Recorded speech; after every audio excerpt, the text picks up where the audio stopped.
Antes de dar inicio a la primera conferencia, permítame saludar al ingeniero Luis Chiviches Ayala, director tesorero del Consejo Departamental. Bienvenido, ingeniero.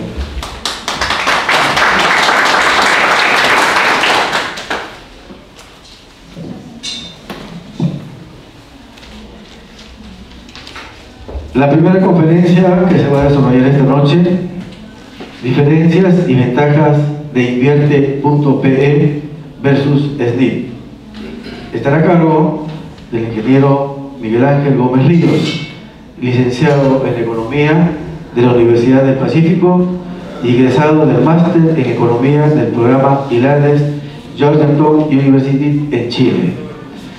Director de Política y Estrategias de Inversión Pública de la Dirección General de Inversión Pública del Ministerio de Economía y Finanzas. Ha sido director de Inversión Privada y especialista sectorial en la evaluación de proyectos de inversión en el eje rector del sistema de inversiones en el MEF y asesor económico financiero de la Jefatura del Portafolio de Proyectos de Proinversión. Para desarrollar la conferencia Diferencias y Ventajas de Invierte.pe versus SNIP, recibamos al economista Miguel Ángel Gómez Ríos.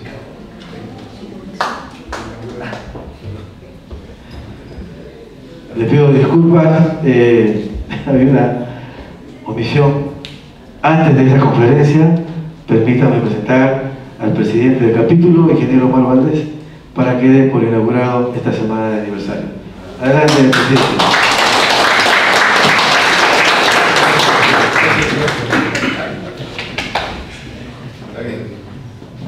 Los nervios le pagan al ingeniero Patente.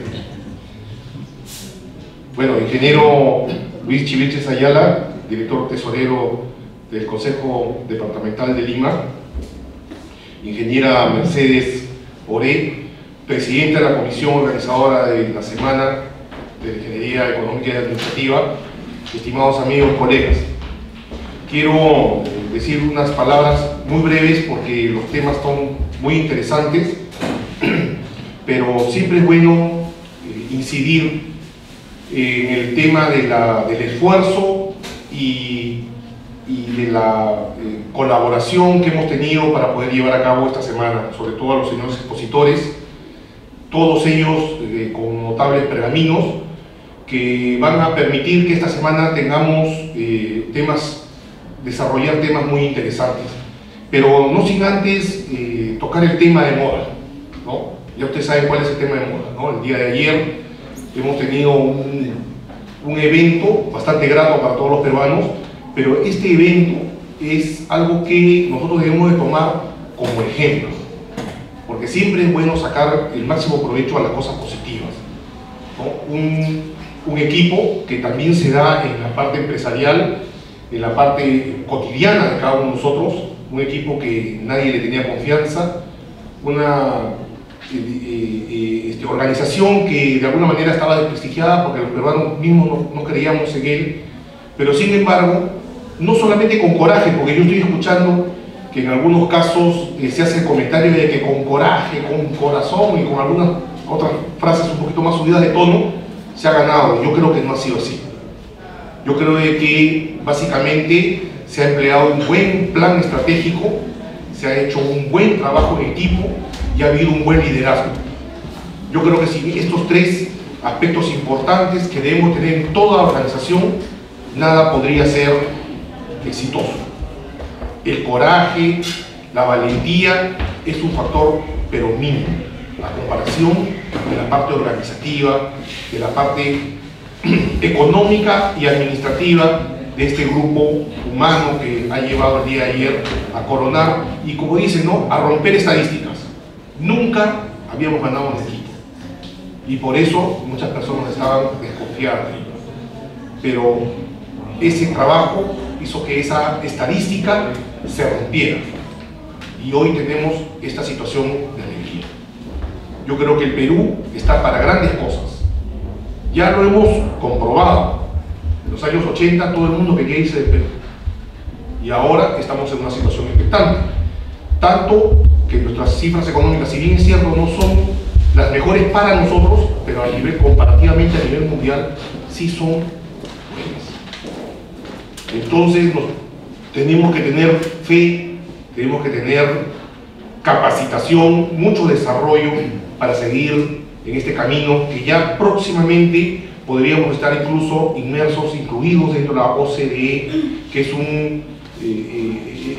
una meta que debemos alcanzar, ¿no? Los países más desarrollados son países que, digamos, nos llevan la delantera y que nosotros debemos, con el ejemplo, salir adelante.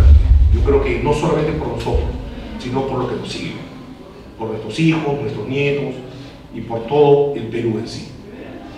Los aliento a cada uno de ustedes a disfrutar y a sacar el máximo provecho de estos 3 días con estas exposiciones que me parecen muy interesantes. Declaro inaugurada la Semana de Ingeniería Económica y Creativa. Gracias.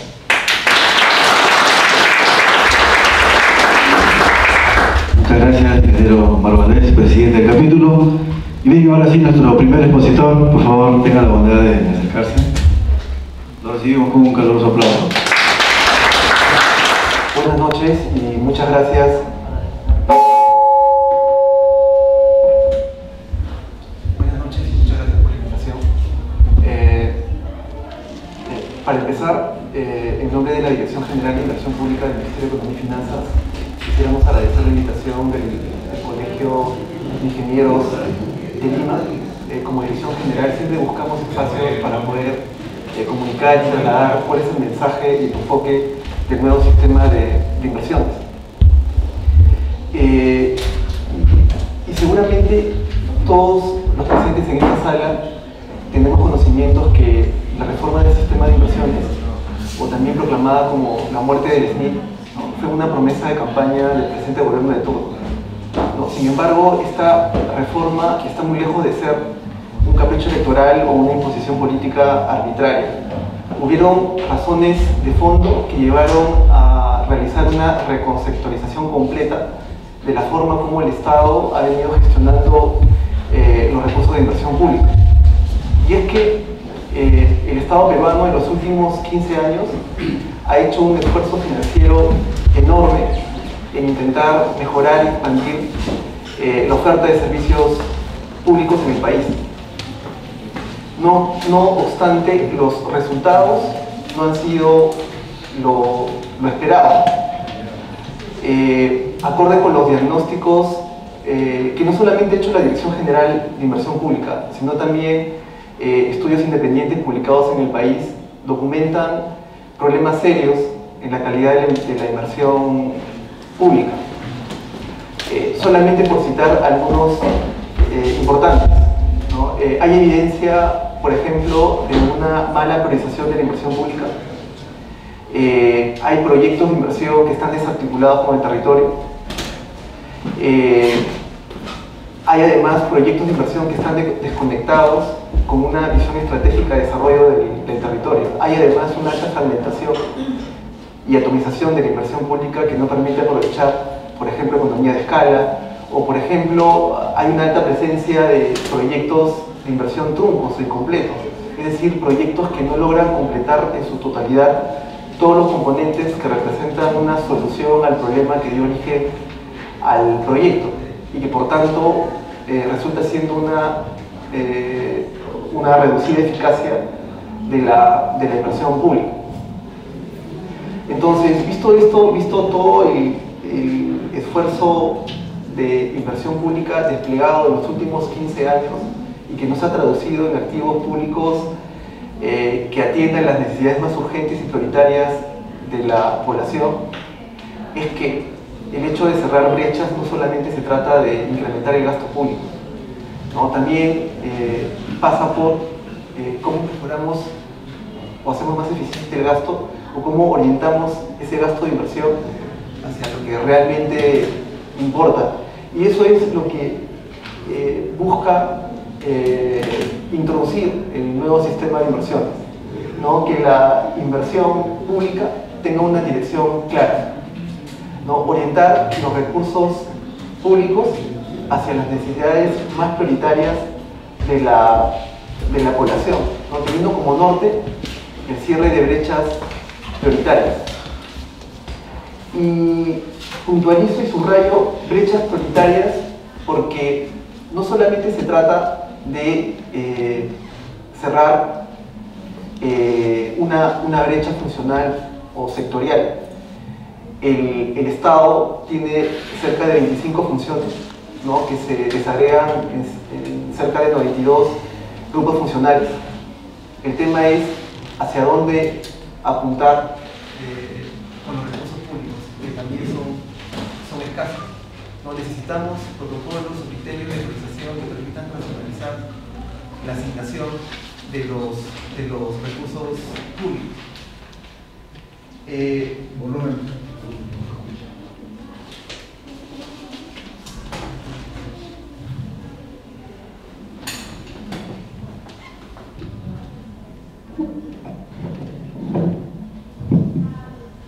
Bueno, entonces, como les comentaba, el eje fundamental de la reforma del nuevo sistema de inversiones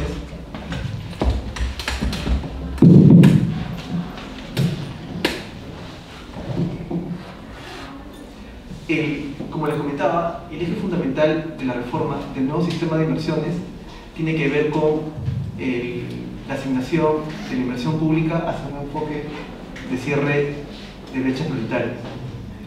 Queremos, con el nuevo sistema, dejar atrás o alejarnos del enfoque de la inversión pública basada solamente en analizar proyecto por proyecto, de manera individual, para pasar hacia un enfoque más sistémico, más estratégico, ligado a la programación de inversiones, ¿no? Digamos, es iluso pensar que con solamente un proyecto de inversión se puede transformar económica o socialmente un territorio. En realidad se necesita de toda una cartera de inversiones, con una organización intertemporal de las inversiones en el tiempo, para poder resolver problemas de desarrollo en un territorio. Entonces, con este principio rector en mente, es que una primera diferencia respecto al sistema de inversión anterior es que se mejora el ciclo de inversiones introduciendo la fase de la programación multianual de inversiones, ¿no? Esta primera fase lo que busca es buscar controlar o gestionar el resto de fases del ciclo de inversiones. Lo que esperamos es que la programación multianual de inversiones, por ejemplo, oriente la formulación y evaluación de proyectos.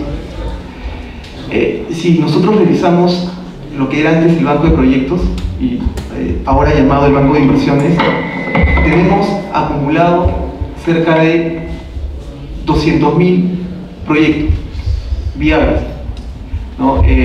Declarados viables en los últimos 15 años. El tema es ¿por qué proyecto empezamos primero? ¿No? Necesitamos protocolos o criterios de priorización que nos permitan jerarquizar, ¿no?, esos proyectos. Pero lo que es principal aún es que cada idea de proyecto que se formule y evalúe tiene que tener una alta probabilidad de ejecución, y no como ahora que tenemos un banco de inversiones lleno de iniciativas de inversión que tienen un destino incierto en cuanto a su ejecución. Además, con la primera fase de la programación multianual de inversiones, que tiene como producto una cartera de inversiones, como les comentaba, tenemos una mirada de las tres fases del ciclo de inversión. La cartera de inversiones acumula tanto ideas de proyectos que van a ser formuladas y evaluadas en la fase de formulación y evaluación. También tiene proyectos que se encuentran en ejecución, no proyectos en continuidad. Y además también la cartera de inversiones permite hacer un monitoreo del progreso del cierre de brechas en el tiempo, porque cada iniciativa de inversión, cada proyecto de inversión está conectada con un indicador de brecha prioritaria, que es el que orienta la asignación de los recursos públicos, de tal forma de tener claridad sobre cómo va la evolución del cierre de brecha.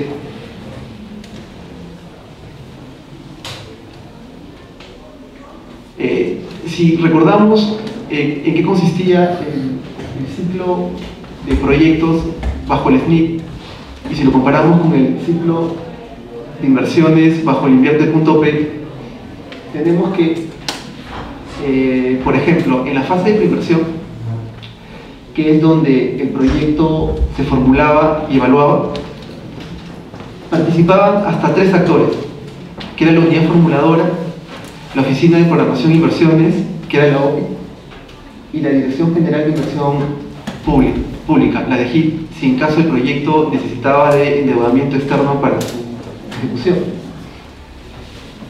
Teníamos hasta 3 agentes entonces participando en el proceso de formulación y evaluación de proyectos, lo cual dilataba todo el proceso de gestión de una viabilidad.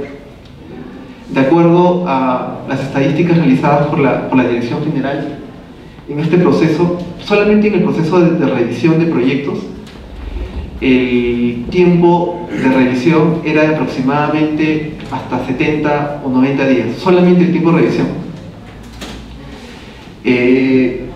Y si a eso le sumamos también los tiempos de formulación, esto se incrementaba aún más. Y además, el número de veces en que la unidad formuladora interactuaba con el órgano revisor era en promedio más de 3 veces. Y el problema aquí es que, de acuerdo a los resultados de las evaluaciones de viabilidad que han otorgado las oficinas de programación e inversiones en los últimos 5 años, no han sido de los más auspiciosos, ¿no? ¿Y por qué? Porque había debilidades en el proceso de revisión de proyectos. Es decir, en promedio, las oficinas de programación e inversiones no le sumaban valor a la revisión y al proceso de presentación en general. Con el Invierte.p, lo que se busca es que solamente participe un solo agente en la fase de formulación y evaluación, que es la unidad formuladora. Y aquí el principio es que es la unidad formuladora la responsable de la información que fundamenta la decisión de inversión. Bajo el anterior esquema se estaba generando como un incentivo perverso, en el sentido de que toda la responsabilidad de la decisión de inversión recaía sobre la Oficina de Programación e Inversiones, y la unidad formuladora se desentendía de esa responsabilidad. Lo que se quiere ahora es corregir ese incentivo perverso y que sea la misma unidad formuladora la que asuma toda la responsabilidad de la decisión de inversión. Respecto a lo que es la fase de inversión, con el SNIP, por ejemplo, teníamos también hasta 3 actores participando en este proceso. La unidad ejecutora de inversiones, que si es que había alguna modificación durante la fase de inversión, había algún cambio en la concepción técnica del proyecto, debería ser revisado y evaluado por la OPI. Y además esta verificación de viabilidad, ¿no?, como resultado de esta modificación, debería ser registrada por la Dirección General de Inversión Pública. Con el nuevo sistema se busca que el responsable, el que conduzca todo el proceso de ejecución, sea la unidad ejecutora. La unidad ejecutora es la responsable de conducir todo el proceso bajo su responsabilidad todo el proceso de ejecución. La unidad formuladora, para el caso del ciclo de inversiones bajo el nuevo sistema, solamente va a tener la competencia y la atribución para poder evaluar variaciones que ocurran durante la etapa de elaboración del expediente técnico, y solamente con foco en aquellas variaciones que resulten distintas a la concepción técnica del proyecto. Y en la etapa de postinversión, por ejemplo, el SNIT no logró consolidar la evaluación ex post de proyectos. En realidad, de los últimos 15 años en el que ha habido ejecución del gasto de inversión pública, no se tiene certeza de cuál ha sido el real impacto o los resultados de la inversión pública ejecutada. Lo que se busca con el nuevo sistema es que haya los incentivos y además también se disponga de las herramientas para poder medir de qué manera se está gastando la inversión pública, si realmente está produciendo los activos públicos que la población necesita para satisfacer sus principales necesidades.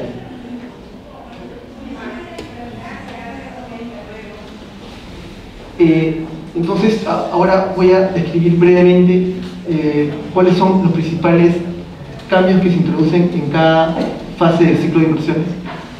En la programación multianual de inversiones se busca la definición de los indicadores de brecha que sea conceptualizada por los sectores, y a partir de los indicadores de brecha sean aplicadas por los gobiernos locales y regionales. Además, también se introduce un concepto importante que es el inventario de activos existentes, ¿no? A la fecha, pocas entidades públicas tienen información sobre todos los activos públicos que han ido generando en el tiempo.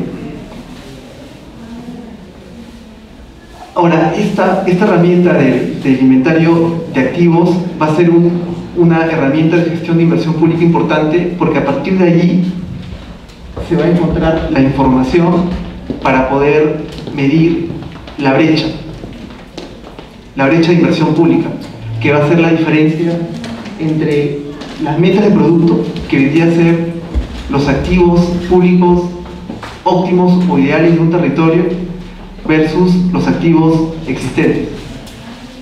Además, también se introduce la necesidad de establecer criterios de priorización que permitan justificar o racionalizar por qué es que una autoridad política asigna inversión pública a un proyecto, tomando en consideración que hay otras alternativas y necesidades que también pudieron ser escogidas o seleccionadas. ¿No? Este proceso tiene que ser racional y tiene que haber protocolos y criterios objetivos que justifiquen esa asignación, ¿no? Y se introduce en la programación multianual la cartera de inversiones, ¿no? Que es lo que este conjunto de proyectos e inversiones públicas para los próximos 3 años. También se distingue la diferencia entre lo que es un proyecto de inversión y lo que es una inversión que no corresponde a proyecto de inversión. Y aquí básicamente la diferencia es que con un proyecto de inversión el foco de atención es la unidad productora o la capacidad productora que se quiere generar con el proyecto. Con las inversiones que no corresponden al proyecto, el foco de atención son elementos o activos que forman parte de esa capacidad productora de servicios. Y esta distinción era importante porque, por ejemplo, para poner un caso, en un momento, un sector, el Ministerio de Transporte, opinó que la instalación de un sistema de aire acondicionado en un aeropuerto era un proyecto de inversión y tomó cerca de 4 años en viabilizar esa compra. Bajo este mecanismo, la instalación de un sistema de aire acondicionado estaría en la categoría de una inversión que no corresponde a proyecto, bajo la figura de una ampliación marginal. Entonces, básicamente lo que buscamos con las inversiones que no corresponden a proyecto es atacar una brecha de eficiencia, es decir, factores productivos ya disponibles que están siendo subutilizados y con solamente una inversión marginal o menor es posible incrementar la oferta de producción de servicios.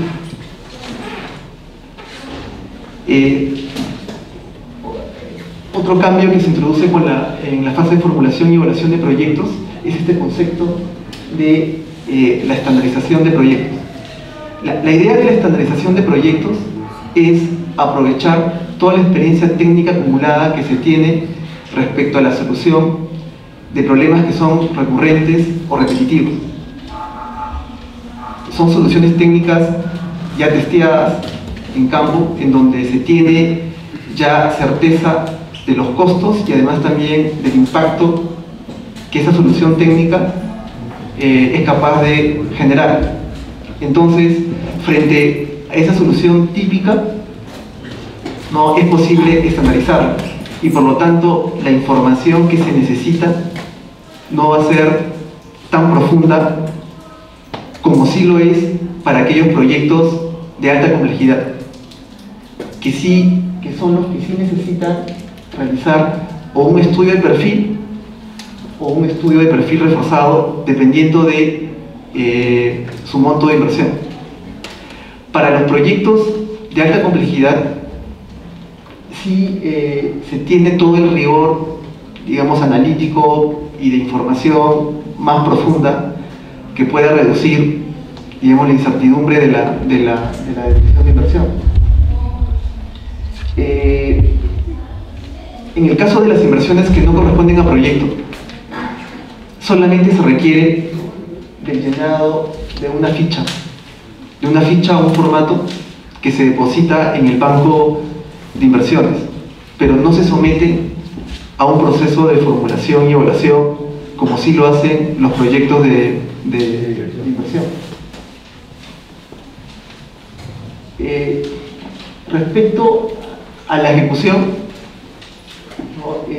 básicamente puntualizar que bajo el SNIP se manejaban, por ejemplo, umbrales de escalamiento de costos para poder someterlos a una verificación de viabilidad. Bajo el nuevo sistema, el proceso que se va a seguir es cuando del proyecto de inversión que ingresa a la fase de ejecución, si ocurre un cambio de su concepción técnica o se desvía de la concepción técnica en términos de la alternativa de solución que fue fundamentada con el estudio de preinversión, solamente en esos casos va a recibir una revisión por parte de la unidad formuladora. Si ocurren otros cambios que están dentro de los parámetros del expediente técnico, será la misma unidad ejecutora de inversiones la que haga los registros de esas modificaciones. Además, con el nuevo sistema de inversiones se busca desarrollar un sistema de seguimiento de inversiones que no fue formalizado bajo el SNIP.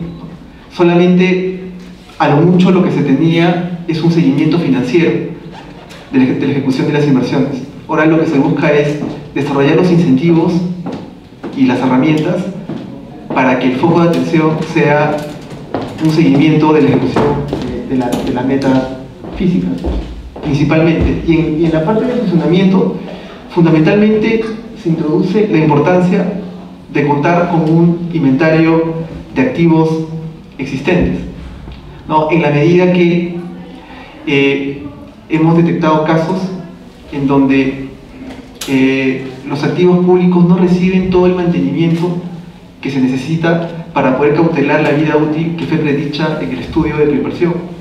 Y esto hace que se deteriore con velocidad la vida útil del activo público.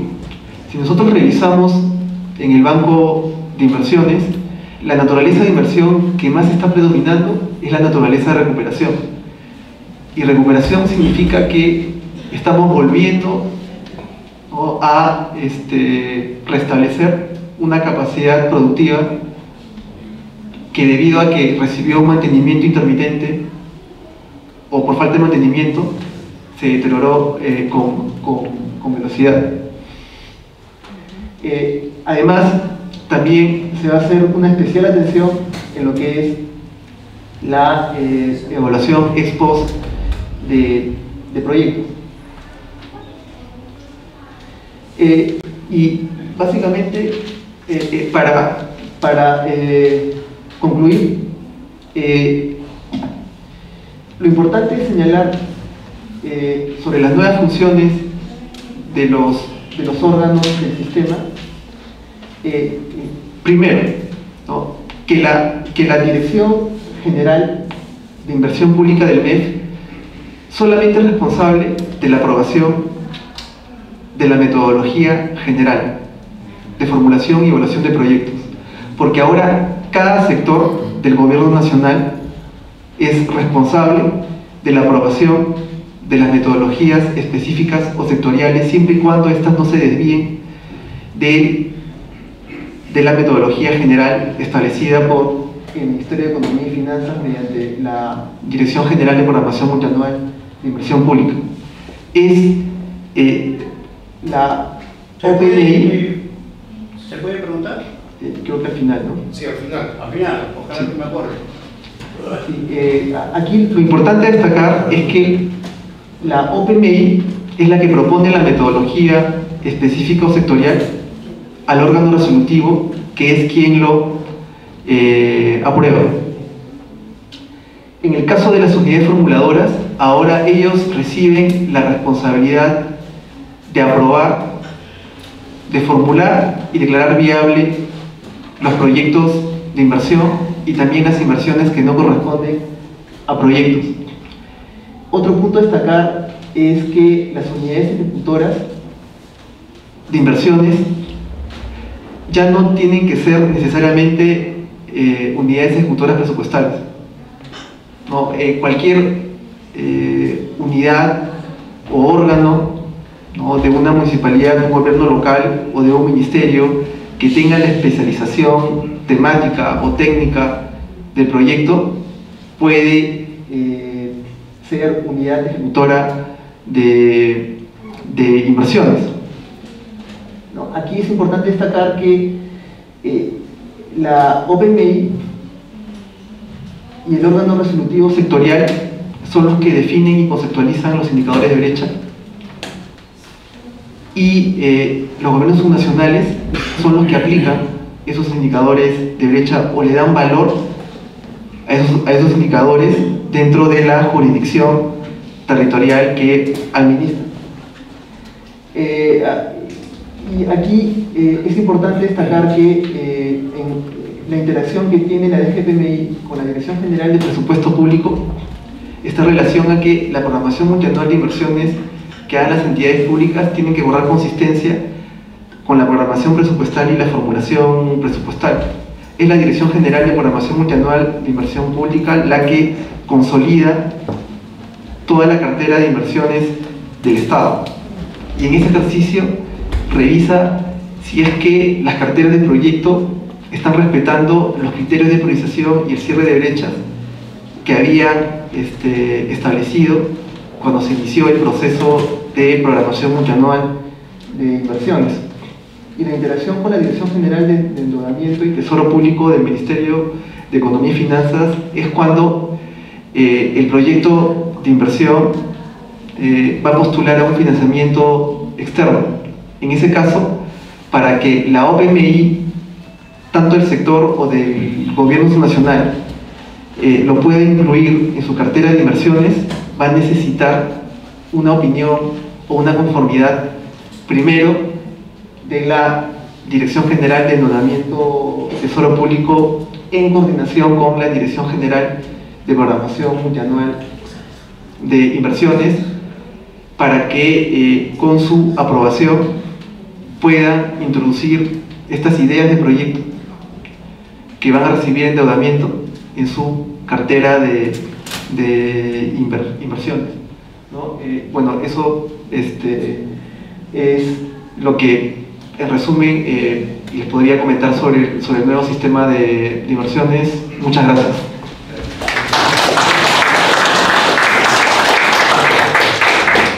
Muchas gracias, ingeniero Miguel Ángel Gómez. Me parece que había una pregunta. Por favor, muy concreto, ingeniero. Adelante. Buenas noches, soy el doctor ingeniero industrial Julio Taipe Vázquez. Muy ilustrativa la exposición. Felicito también al organizador, el señor presidente del capítulo. El tema es de que en el tema del cierre de brechas, bueno, el gobierno va a dar prioridad pues al saneamiento y carreteras, como sabes, ¿no? Sin embargo, hay otros que, como la tuberculosis, el SIDA, son situaciones que están bien terribles. En Pucallpa, acabo de venir de allí, es Sodoma y Gomorra del Perú. Digo, María, ni qué hablar. Hay niñas de 15 años que están en la Plaza de Armas. El tema es el cierre de brechas. ¿Tienen ellos conocimiento de cómo cerrar una brecha, por ejemplo, de tuberculosis? Ahora, si eso es así, se entiende que va a haber una proyección, porque el proyecto tiene una vida útil, ¿correcto? Porque para hacer la ficha hay que siquiera hacer ese ejercicio numérico para poder ver la capacidad, ¿no? Está muy bien que se haga como los mormones. Tiempo atrás se hubiera hecho eso, las costas médicas, por ejemplo, ¿no? Los mormones, como ustedes saben, tienen un módulo, ¿no? Como el Kentucky Fried Chicken. Perfecto. Entonces, por favor, solamente esa pregunta, por ahora. Ya después conversaremos en el ministerio. Entonces, concreto, ¿tienen ellos nociones de cómo cerrar una brecha de la tuberculosis, el SIDA?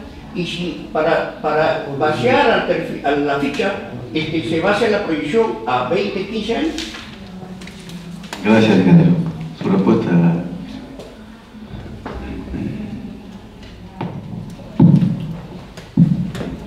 Sí, respecto a la pregunta, es importante aclarar que las brechas las definen, los indicadores de brecha las definen los sectores del gobierno nacional, ¿no? Porque son los funcionalmente competentes en la definición de esa brecha.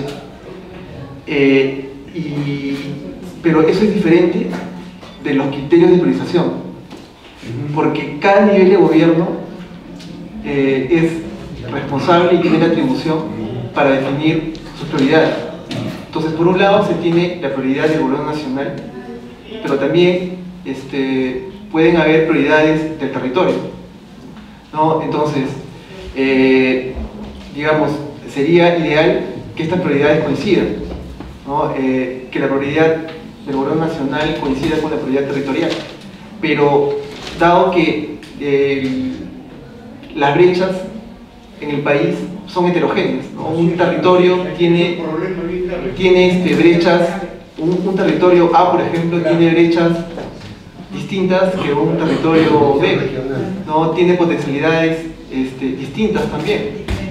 Entonces, si bien es cierto, los indicadores de brecha nuevamente los conceptualiza y definen los sectores, pero es cada nivel de gobierno el que define, digamos, qué priorizar. Perdón, tenemos tiempo para adelante, muy concreto, por favor, estimado ingeniero. Sí, no hay problema. Después la ingeniera. Muy buenas noches. Muy interesante la exposición, pero yo quisiera hacer solamente una tingencia.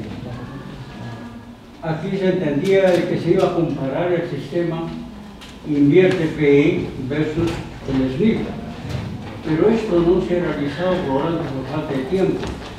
Yo sugiero que el futuro ingeniero básicamente de las consideraciones de tipo cualitativo que usted ha expuesto, pase a una exposición de tipo cuantitativo, es decir, procure enfocar un proyecto y que es típico, sea para aplicación de Invierte PE o del SNIP, el caso típico de la región, me parece, y lo ponga usted como método de casos, de tal manera que cuantitativamente se vean los pasos comparativamente cuál es el más conveniente, porque nosotros que hemos estudiado ciertamente el sistema del SNIP anteriormente, sabemos de que adolece de efectos cuales, como por ejemplo el exceso de controles, etc.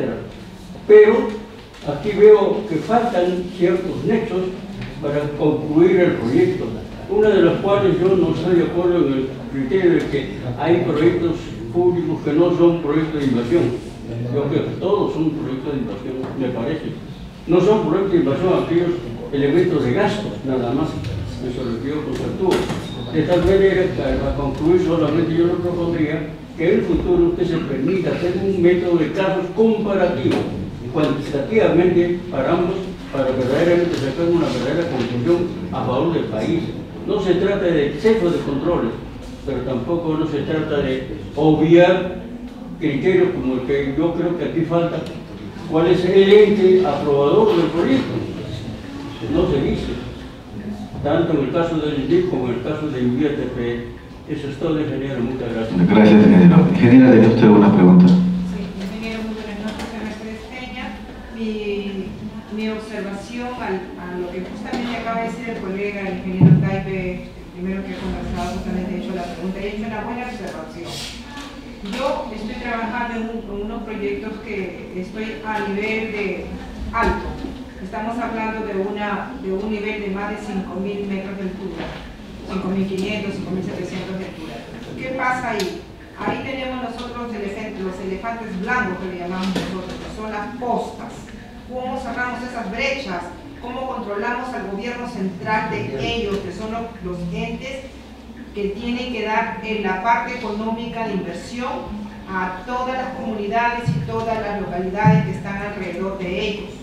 Lamentablemente, en la parte del Ministerio de Economía y Finanzas no hace una inspección adecuada a ello. No ve si el presupuesto que le han asignado a las regiones, que lamentablemente por la descentralización que se ha hecho, no hay un organismo competente que observe que ese presupuesto que se ha dado para ciertas regiones sean invertidas dentro de la población y los comuneros que están dentro de esas zonas. ¿Qué pasa?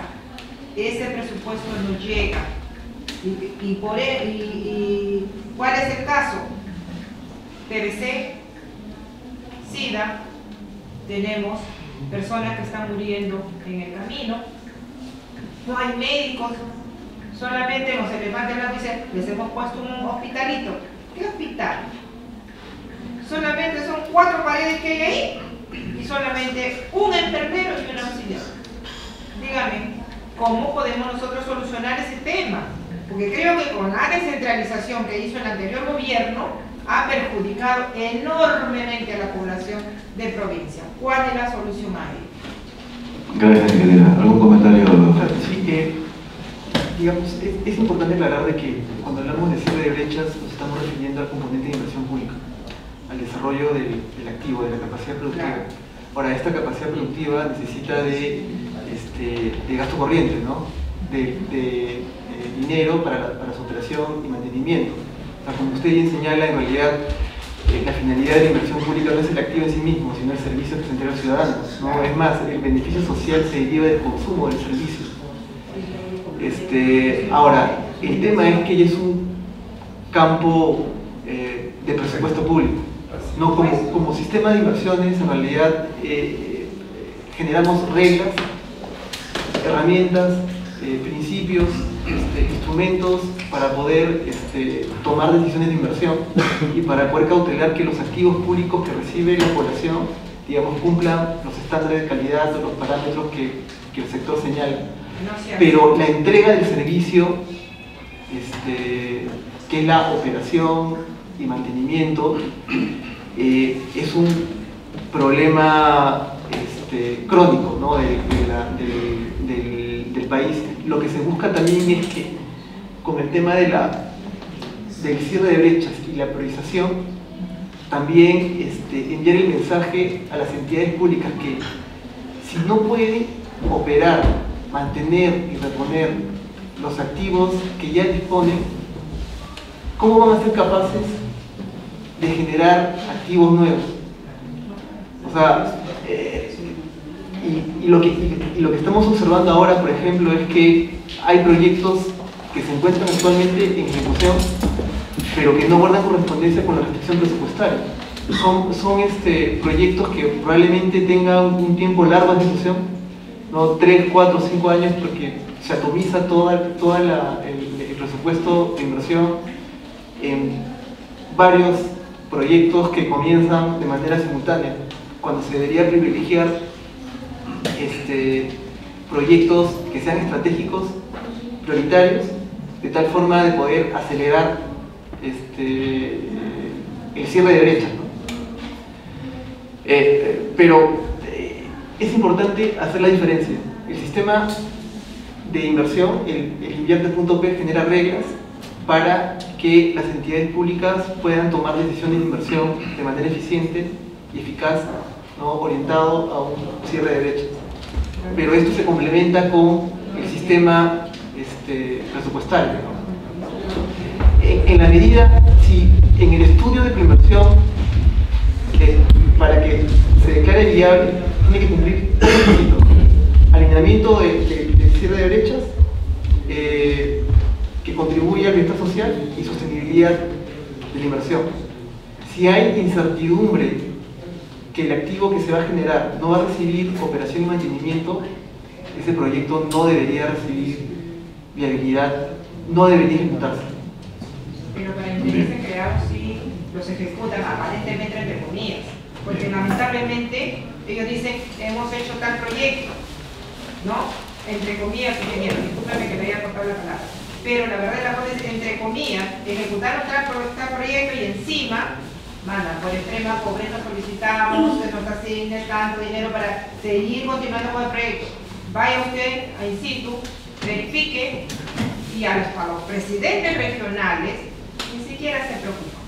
Ellos lo que se preocupan es de adquirir casas, de adquirir más propiedades, de adquirir sus intereses, y lamentablemente ese presupuesto que llegó para cierto proyecto que nadie lo inspecciona, nadie lo audita, lamentablemente ese dinero no es invertido donde debe de ser. Muchas gracias, colega, muy amable. El ingeniero César Tapia Gamarra, por favor, ingeniero. Continuando con el desarrollo del programa, estimados colegas, permítanme presentar al ingeniero industrial César Tapia Gamarra,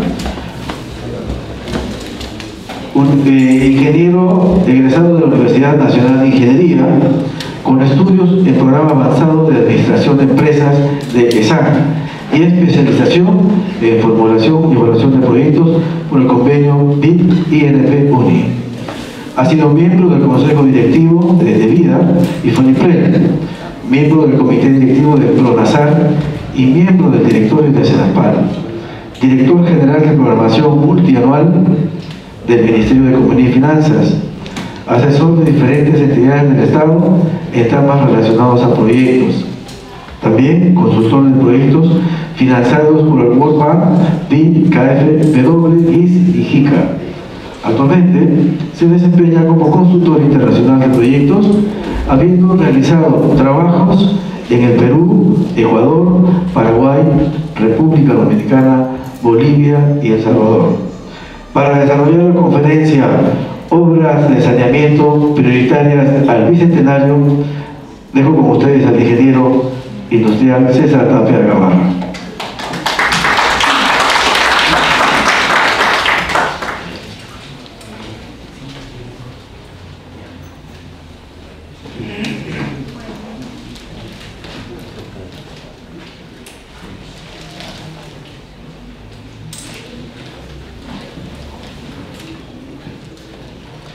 Buenas noches. todo un agradecimiento al capítulo de Ingeniería Económica y felicitarlos por la organización de este importante evento.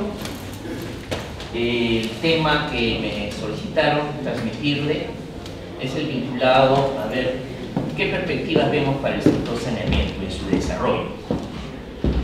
Como antecedentes debemos indicar que con la presencia, digamos, del gobierno actual, el primer punto es que dicta una alta prioridad para el sector saneamiento, considerándolo un sector fundamental para la vida de todos los peruanos. Segundo, que en materia presupuestal es uno de los sectores privilegiados en cuanto a captación de recursos, asignación de recursos, y que como primera instancia comenzó a trabajar en lo que es la definición del marco legal. ¿Con qué marco legal desarrollar el sector saneamiento? Y básicamente hay tres instrumentos en los que ya se estuvo trabajando y que el gobierno ha aprobado, el Ministerio de Vivienda. Primer punto, el marco normativo, el marco legal para el desarrollo de los prestadores de servicios de saneamiento. Es un decreto legislativo que salió con las facultades extraordinarias dictadas al Ejecutivo en diciembre. Segundo punto, el desarrollo de una política nacional de saneamiento, ahora a fines de marzo. Y tercero, el Plan Nacional de Saneamiento. El Plan Nacional de Saneamiento que fue desarrollado, que ha sido desarrollado ahora en junio, aprobado en junio, y cuyo periodo de proyección está para el quinquenio 2017-2021, y es el tema que voy a presentarles. ¿En qué consiste ese Plan Nacional de Saneamiento y qué son las metas que se ha fijado ese plan? Entonces, primer punto, los objetivos de esta política nacional básicamente son estos 5. Primero, incrementar la cobertura y calidad y sostenibilidad de los servicios de saneamiento con la finalidad de alcanzar el acceso universal. ¿Cuándo llegaremos en algún momento a tener ese acceso universal? Que todos los peruanos dispongan de agua y saneamiento. Podríamos pensar que todavía es un sueño, pero en fin, así es como se comienzan a gestar las ideas. Segundo punto, reducir la brecha de infraestructura en el sector y asegurar el acceso a los servicios de saneamiento prioritariamente a la población rural y de escasos recursos, que es la población que está con mayores limitaciones, mayor situación de pobreza. Este plan dice saneamiento rural es lo que más hay que desarrollar y es lo que está más retrasado. Se ha dado más preferencia siempre al sector urbano, el área rural se deja para después, para el último. Entonces, y eso está vinculado sobre todo con el tema de enfermedades, ¿verdad? Saneamiento con enfermedades van de la mano, ¿verdad? Seguro. Tercero, alcanzar la autonomía empresarial e integración de los prestadores de servicios. O sea, tenemos empresas, hay 50 empresas de saneamiento en el país, pero todavía muchas de ellas no se pueden denominar empresas.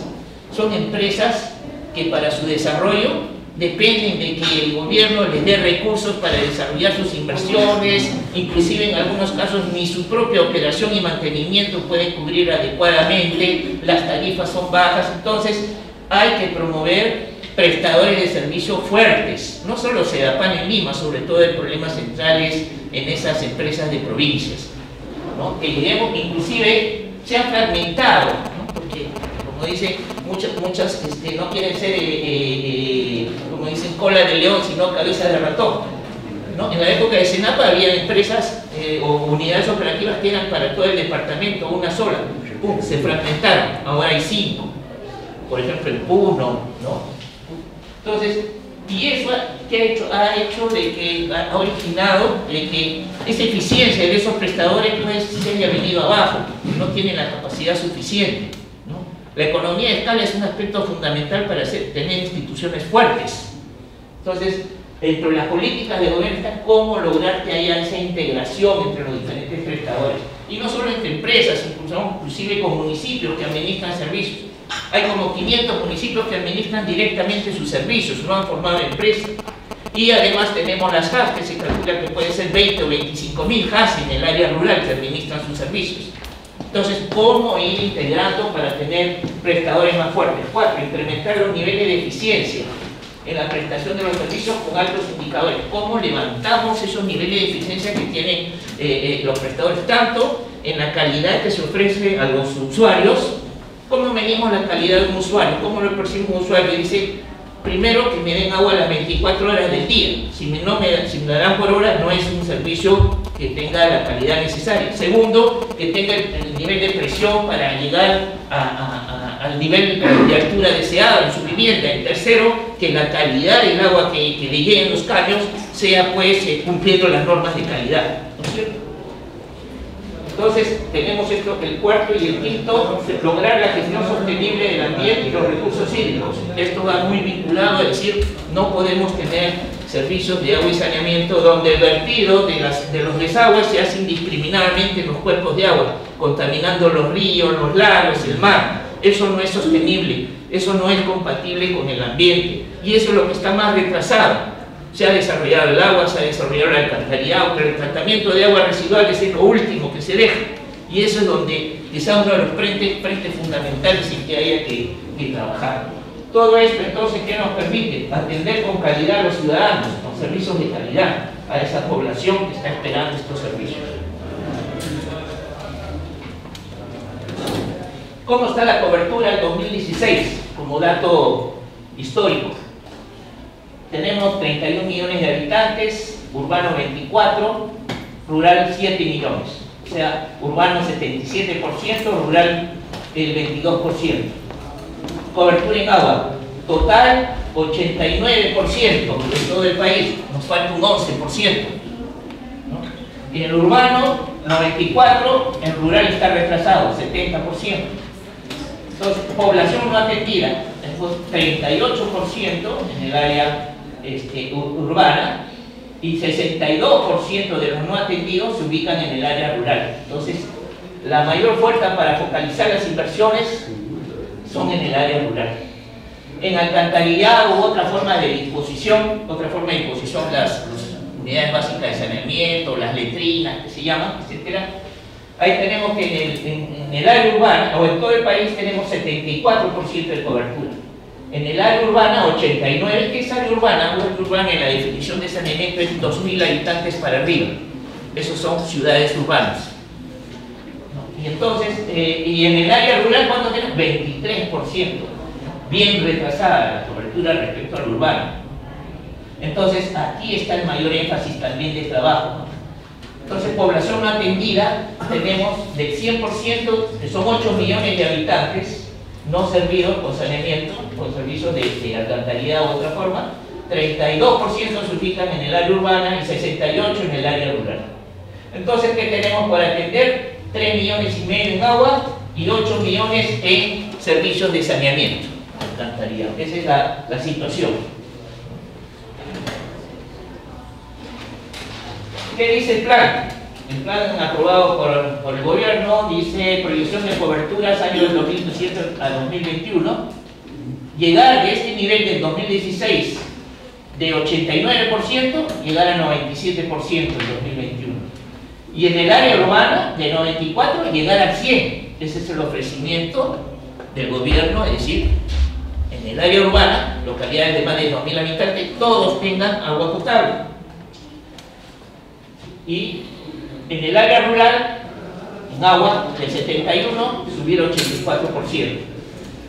Entonces, la población servida, incremental, que queremos lograr en estos 5 años son 4.100.000 personas total, en urbano 3,5 millones y en rural 680.000. ¿no?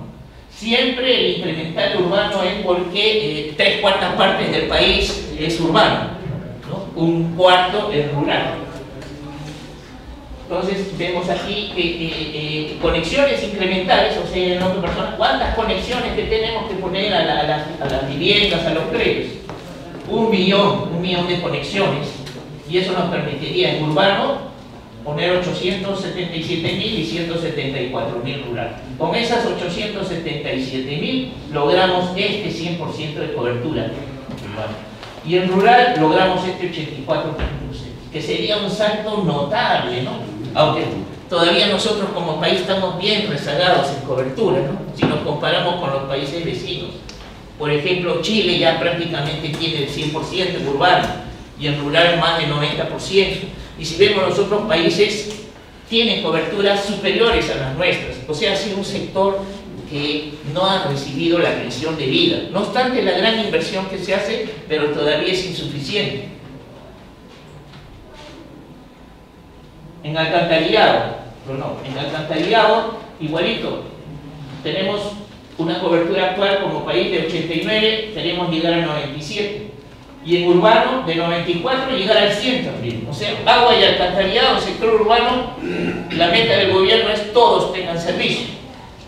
Lógicamente ustedes dirán que esta es una generación de proyectos inmensa para darle a tantas ciudades. Se habla que en el medio del urbano más o menos hay cerca de 1000 ciudades de más de 2000 habitantes, ¿no? Entonces, es una labor titánica. Vemos entonces que... disculpe. En alcantarillado, entonces, 8 millones de personas en estos 5 años, y en urbano, 5 millones, y en rural, cerca de 3 millones. El número de conexiones, que a veces es lo que se mide más, a cuántas casas le damos agua o le damos saneamiento, alcantarillado. En este caso, el saneamiento son 2 millones de conexiones, de las cuales urbanas 1.300.000 casi y 800.000 rurales. Esas son las metas que se desea avanzar y desarrollar. ¿A través de qué? A través de proyectos de inversión. Nada de esto se puede hacer si no están generados los proyectos. En aguas residuales, y esto va muy vinculado al tratamiento de aguas residuales, aquí tenemos que actualmente, sobre todo en el área urbana, porque en el área rural no se tiene datos, tenemos 68% de las aguas residuales, y eso ha sido ya nos da un salto notable aquí en las estadísticas. Aquí se ve, antes teníamos solo 20-22% de las aguas residuales eran tratadas, que ha hecho que se dé un salto tremendo. Los proyectos de Lima, el Tahuada, el emisor Tahuada con su planta de pretratamiento y el emisor de Achira con su planta de tratamiento. Eso ha hecho un salto notable a nivel país.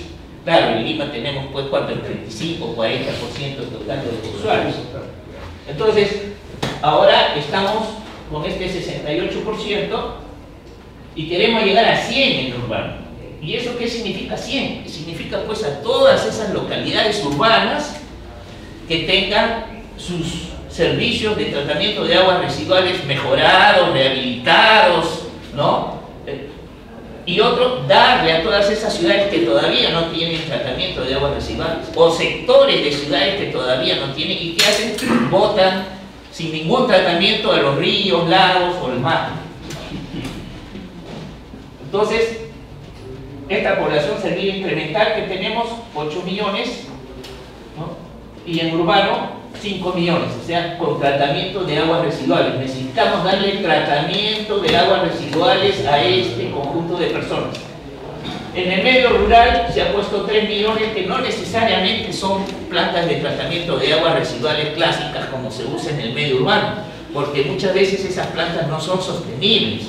En localidades pequeñas, decir que va a funcionar un sistema de alcantarillado o va a funcionar una planta, aún con lagunas de estabilización, que es lo más simple, no funciona, ¿no? Y más bien la política va más orientada a decir, demos soluciones individuales, las unidades básicas de saneamiento, ¿no? Con estas letrinas que se promueven, las composteras o las de arrastre hidráulico, etc., ¿no? Entonces, por ahí va la política del sector.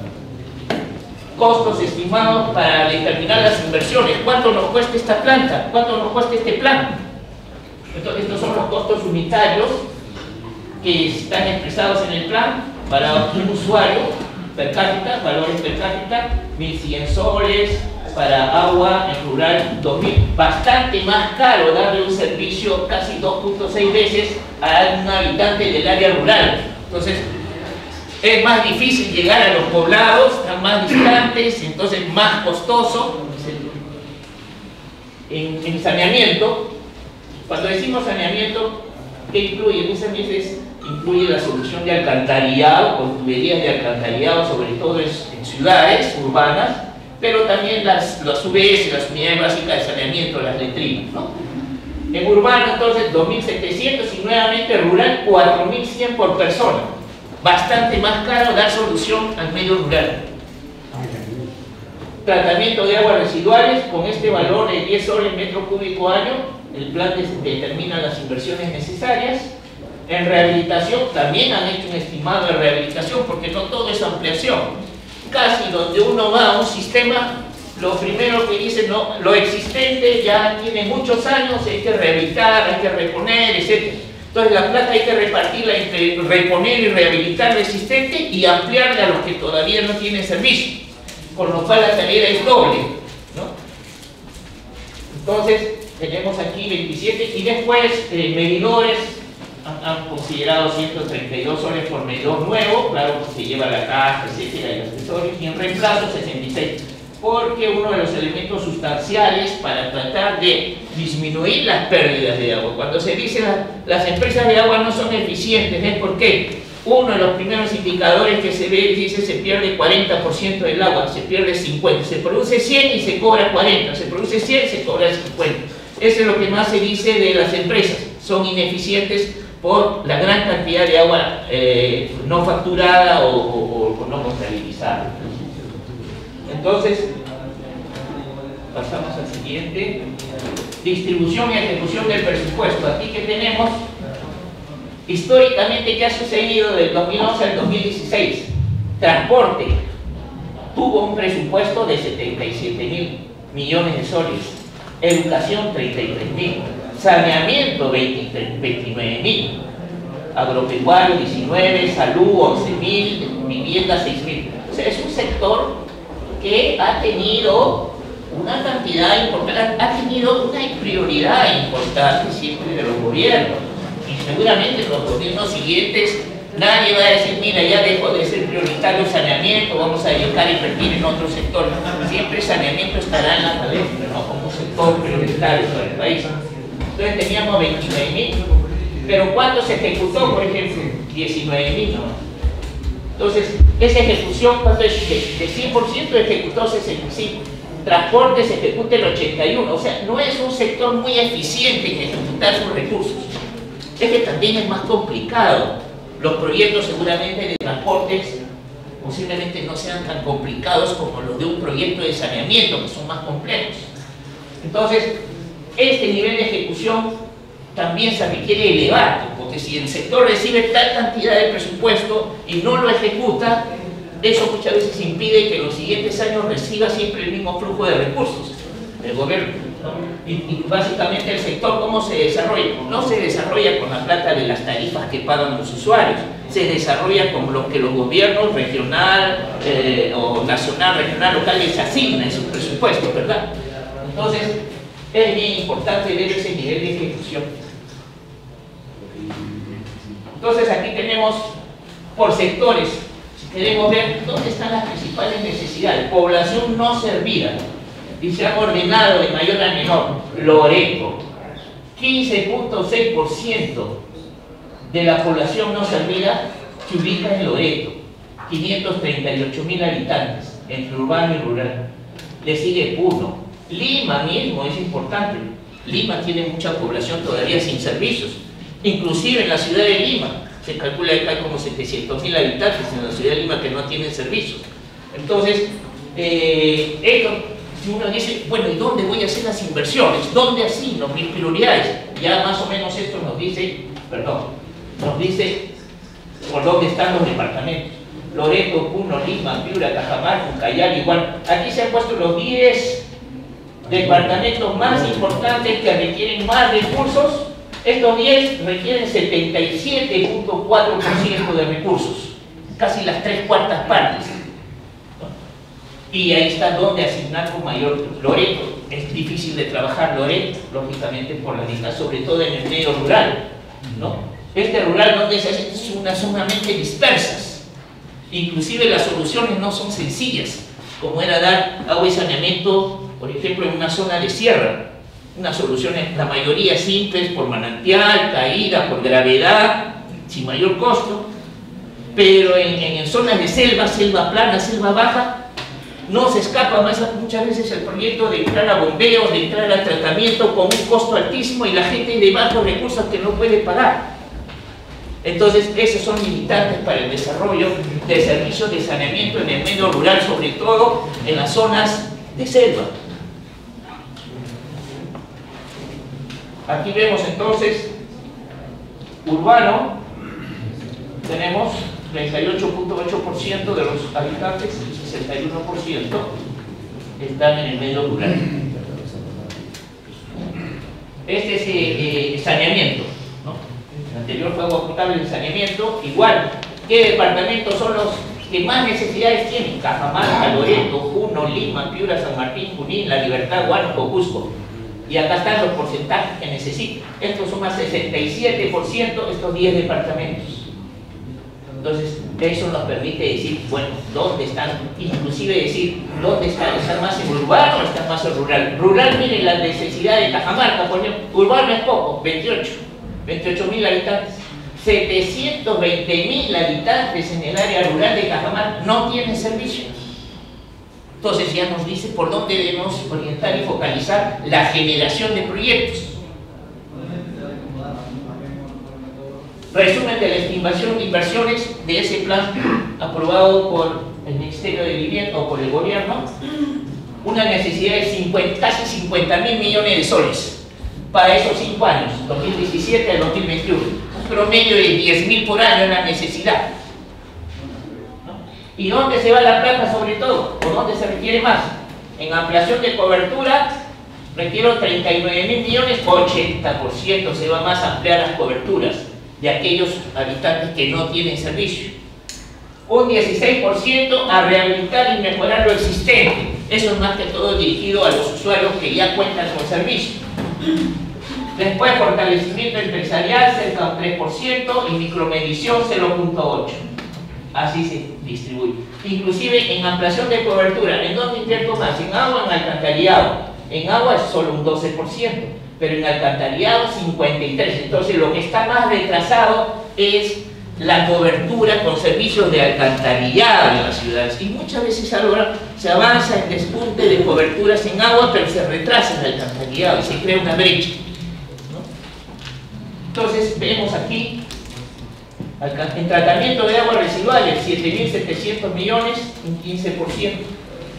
En rehabilitación y mejoramiento, casi parecido entre agua y alcantarillado y fortalecimiento. Esto es como se distribuye los 50.000 millones que ha estimado el Plan Nacional de Saneamiento para este ITEM. Bien. Regiones con mayor necesidad de inversiones. Entonces, ahora en plata, ¿dónde se ha determinado que se necesita más dinero? Región Lima, 10.000 millones, significando el 21%. Loreto, 3.400 millones. Piura, 3.200. Puno, 3.200. Cajamarca, 3.000 millones de soles. La Libertad, 2.600. Junín, 2.200. Huánuco, 2.000. San Martín, 2.000. Lambayeque, 1.000. Los 10 primeros departamentos con mayores necesidades. ¿Cuánto se lleva? 70% de la necesidad total. Entonces, esto suma 47.000 millones, ¿no? Siendo el 100%. Claro, no están contabilizados, en el otro caso vimos 49.000. La diferencia está, no está el fortalecimiento institucional, no está la micromedición, etc. Por eso la diferencia. Y por último, tenemos esta lámina con la que terminamos la presentación de decir, bueno, y por años, ¿cómo está planificado? Bueno, invirtiendo al comienzo menos y dejando para después más, ¿no? El 2017, 5.800 millones, más o menos compatible con la disponibilidad que está presupuestada. Eso es lo que existe, presupuestado en los 3 niveles de gobierno, ¿no? Pero el próximo año sí necesitaríamos 7.000, y después 10.000, y después 13.000. Habrá que ver si la posibilidad fiscal dará.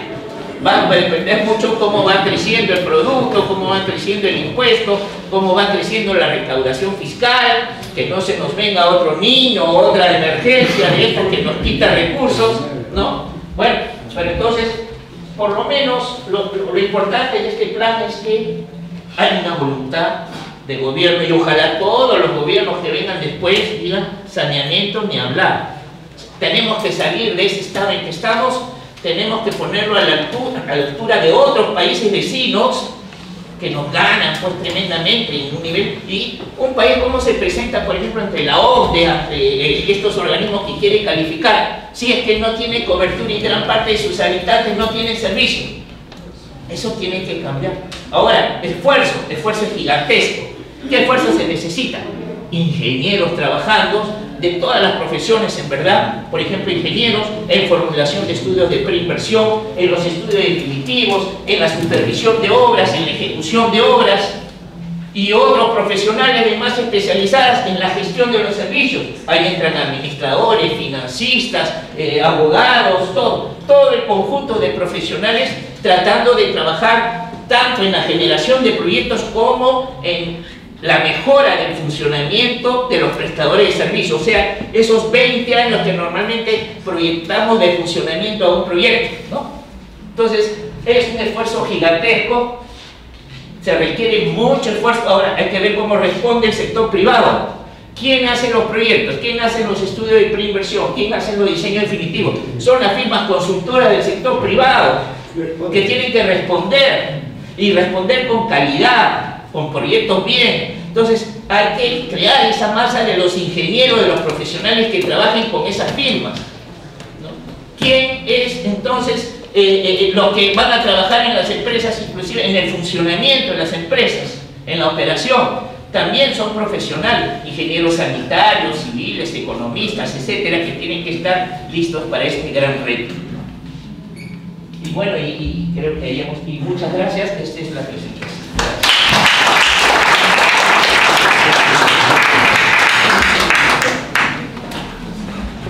Bien, muchas gracias, ingeniero César Tapia Gamarra. ¿Alguna formulación de pregunta, ingeniero? Adelante. La única pregunta, por favor, ingeniero. Muchas gracias. Adelante. Voy a referirme a la participación del Colegio de Ingenieros en este tema, especialmente en la política de planeamiento, y esto es interinstitucional, especialmente con el MEF, ya que hay representantes. Este tipo de obra de agua potable y saneamiento específicamente obedece a dos temas, de impacto social y de impacto financiero. En el impacto financiero diría yo que debería presupuestarse el tipo de organización administradora de esos servicios. Y en el aspecto social significa no solamente darle servicio de agua y desagüe, sino las consecuencias de esa obra, que si no tiene una planta de tratamiento completa, hasta una organización administrativa, fracasa. La idea que conceptual hasta ahora es, hay que poner tendido de tuberías de agua, de desagüe y punto. Entonces, los sistemas son incompletos y crean un problema de salud tremendo. En esto, por eso digo, fundamentalmente economía y finanzas, el sector saneamiento, vivienda, el sector salud y otros, y especialmente educación.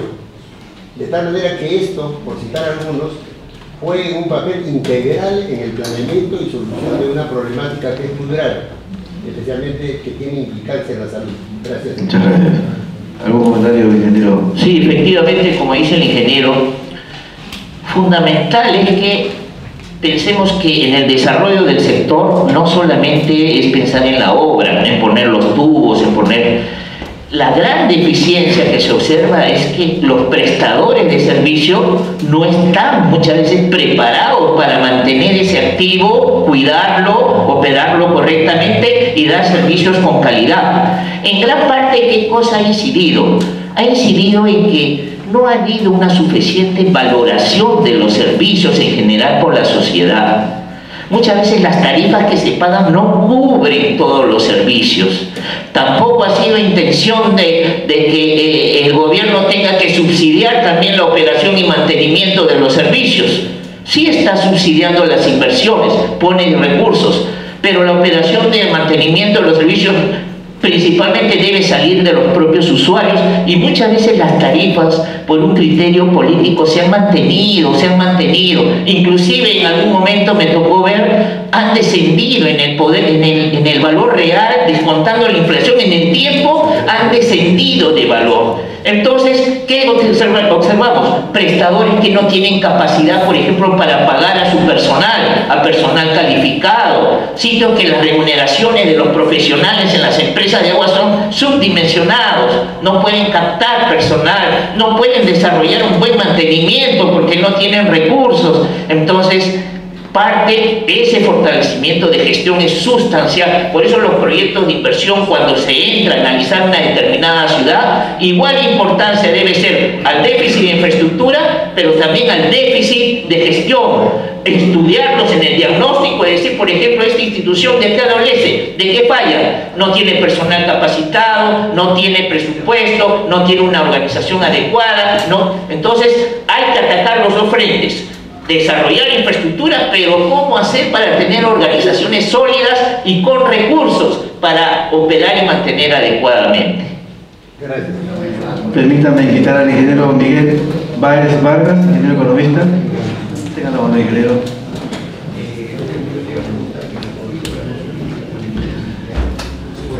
El ingeniero economista Miguel Báez Vargas, de la Universidad Nacional de Ingeniería, magíster en Administración en la Universidad de SAN, especialista en proyectos de inversión pública y privada. Ha sido coordinador y jefe de programas y proyectos financiados por JICA, BID, World Bank, KFK. Actualmente docente de diplomados en la Pontificia Universidad Católica del Perú y en la Universidad Nacional de Ingeniería. Asesor comercial de empresas de consultoría y empresario de comercio internacional, industrias alimentarias y servicios generales. Actualmente es consultor de Nippon Koi Group, Japón, asesor técnico de proyectos de residuos sólidos en Fisher Water. Para desarrollar la conferencia Iniciativas de Cooperación para el Sistema de Inversión Pública, dejo con ustedes al ingeniero economista Miguel Báez Vargas.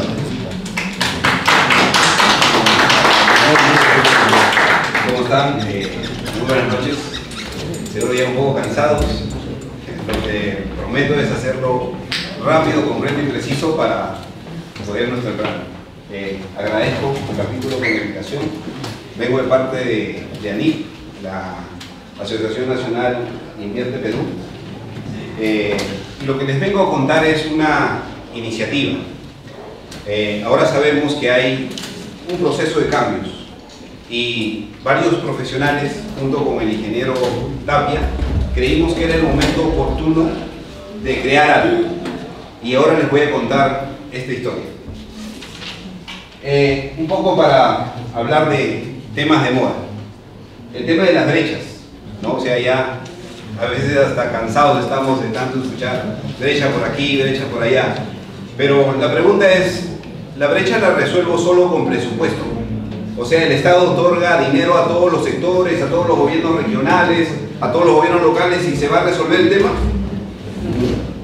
Entonces hay un tema por hacer y posiblemente sea algo que nosotros hemos estado investigando y acá se los vengo a contar. Estas son las brechas, ¿no?, de transporte, vivienda, educación, salud, agricultura, energía y saneamiento.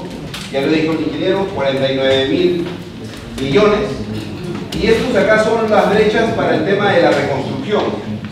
Si bien es cierto, todavía no hay data, digamos, dentro del plan de la reconstrucción, pero esta información está dentro del marco macroeconómico multianual. Creo que los economistas conocemos ese instrumento, un instrumento a veces un poco pesado, pero esta vez yo sí se los recomiendo, léanlo, porque ahora sí los ingenieros lo pueden entender, ¿no? Está bastante digerible y muestra momentos muy importantes, como por ejemplo este tema de las brechas para la reconstrucción, ¿sí? Y de igual forma, ¿no? O sea, esto no se va a resolver solamente otorgando dinero. ¿Por qué sigue habiendo brechas y las brechas no continúan? Es fácil darse una explicación. Los gobiernos locales, sectoriales, siguen en muchos años devolviendo plata por no haber ejecutado toda la inversión, todo el presupuesto asignado a proyectos, ¿no? A obras ya designadas. O sea, hay una deficiencia en el gasto, ¿no? Entonces, en la preinversión, ¿no? Faltan criterios técnicos, los términos de referencia están mal diseñados, hay una inadecuada estimación del tiempo, también del costo, ¿no? Y los procesos de evaluación eran un poco largos, como también lo indicó nuestro amigo del MEF en el proceso del SNIC. En el proceso de inversión, en la etapa de inversión, hay un tema de transferencias, ¿no? De las gestiones municipales que se cortan cada periodo, ¿no? Falta de asignación presupuestal, hay un reducido presupuesto, los expedientes técnicos están, varios de ellos mal elaborados, hay una deficiencia en el manejo de los recursos, la resolución contractual, hay mucho incumplimiento por parte de contratistas, ¿no? Y hay problema de propiedad de terrenos, ¿no? También hay ahora nuevos instrumentos que apoyan, ¿no? Hay un caso de México en donde hicieron un muestreo para poder ver en dónde está la deficiencia y por qué las brechas no se cierran, ¿no? O no se avanzan, ¿no? Y eso se los dejo, seguramente van a dar las presentaciones para que los puedan leer, pero ellos encuentran que la mayor deficiencia está en la formulación y elaboración de estudios, ¿no? O sea, el 71% de la muestra que ellos han hecho, ¿no? Demuestra que, o sea, el problema está en la deficiencia técnica, ¿no? Los expedientes técnicos se vuelven muy engorrosos cuando van a la ejecución, ¿no? Por lo tanto, ahí existen muchas demoras. Y bueno, las iniciativas, ya entrando a nuestro tema, las iniciativas importantes, ¿no? Hay instituciones educativas, asociaciones, colegios profesionales, institutos, federaciones, cámaras, sociedades, que contribuyen a este tema de la inversión pública, ¿no? De diferentes formas, ¿no? Entonces, nosotros queremos rescatar algo, que es la conceptualización de la gestión de la inversión pública. O sea, una cosa es gestión pública, una cosa es gestión de proyectos de inversión pública, pero otra cosa muy distinta es la gestión de la inversión pública, ¿no? Y la hemos demarcado de esa forma porque, bueno, ya existen otros estudios, por ejemplo, de la CEPAL, que indica esto y otros referentes de otros países en donde consideran que este tema es importante. Y aquí también lo hay.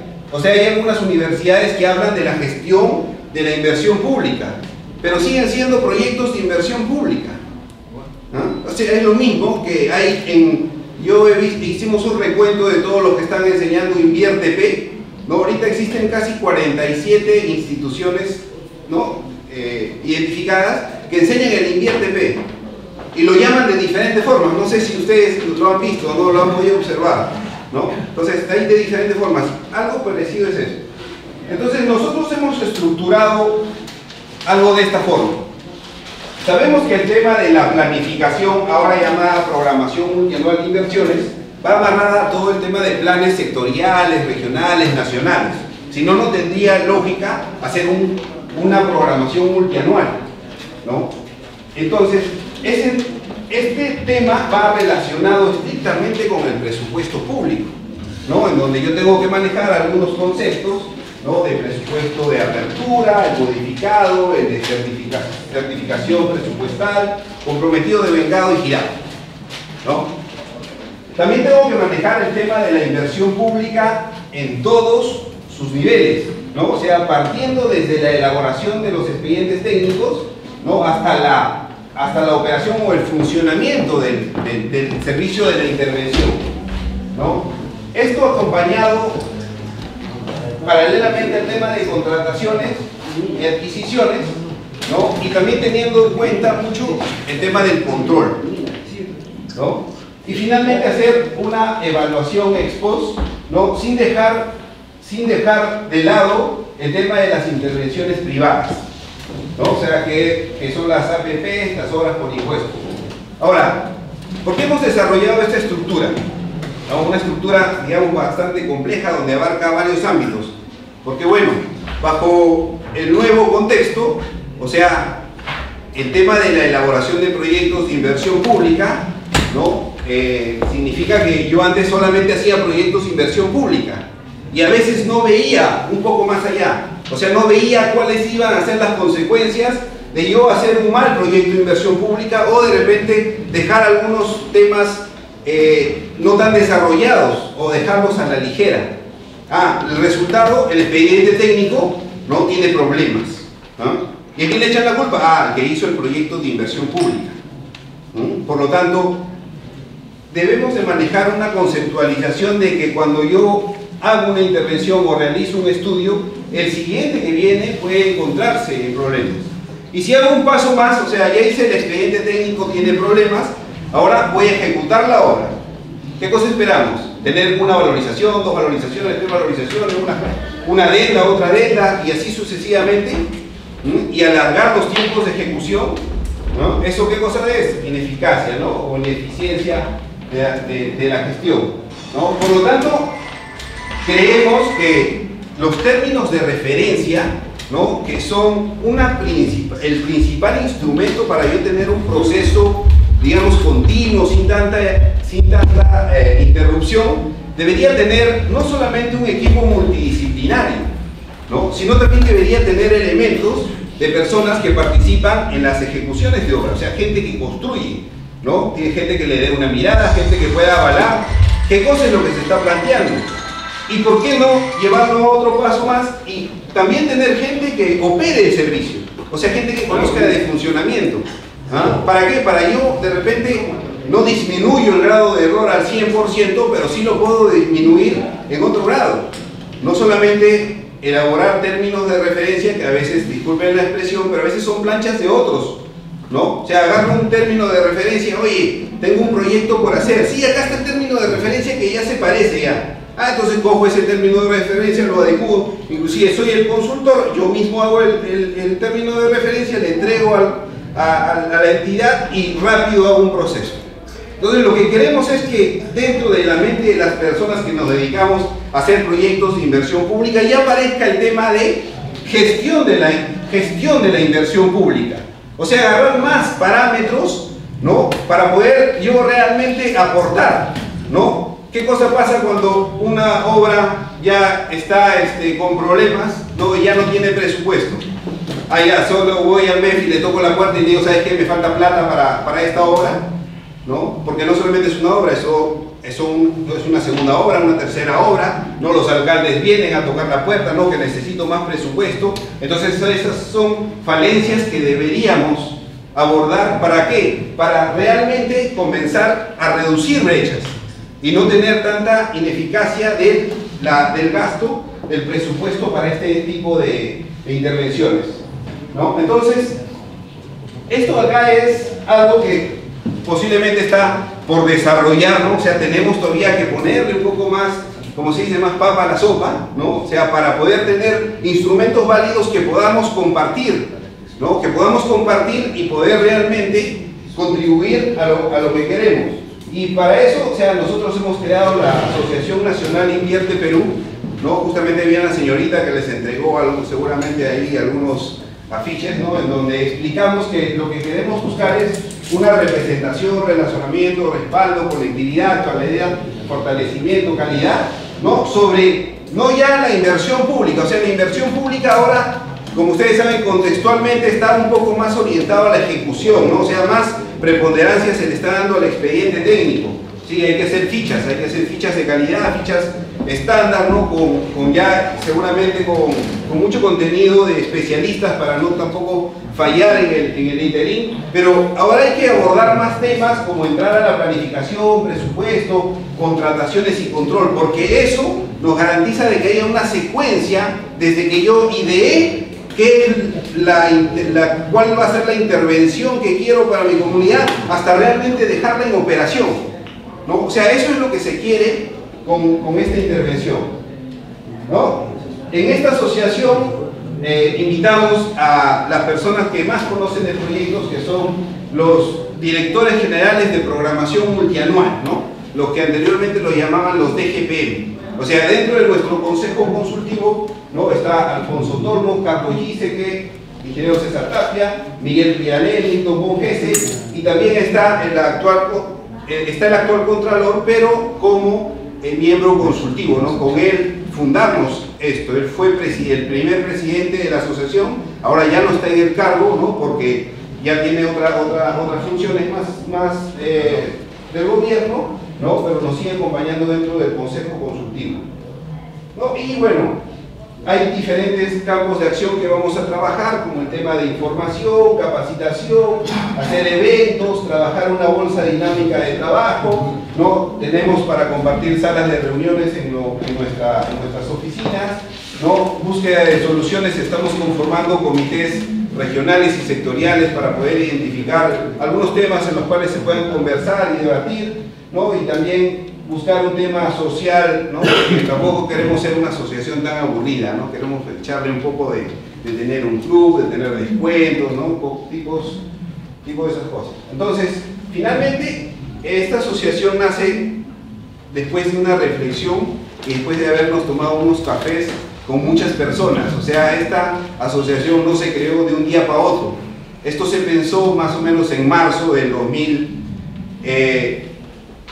en noviembre del 2016 y se fue construyendo con muchas personas, ¿no? Conversando, con muchos cafés de por medio, con muchas reuniones en diferentes lugares, ¿no? Con diferentes profesionales, ¿no? Y ahora ya nos establecimos y esperemos que en algún momento les pueda servir, ¿no? Para alguna consulta, para algún tema específico, vamos a estar y ojalá en alguna oportunidad, como en algún momento le mencioné al ingeniero Valdés, ¿no? O sea, ¿por qué no ser un ADEX para los exportadores o no ser una sociedad nacional de industria, ¿no? Para todo el sector industrial, ¿no? Una cámara de comercio para todos los que se dedican a la actividad comercial en el país? Porque no existe, digamos, una entidad que pueda vincular, ¿no? A todos los actores que nos encontramos en el tema de gestión pública, ¿no? A nivel nacional y realmente poder contribuir con lo poco que podemos dar, ¿no? Muchísimas gracias.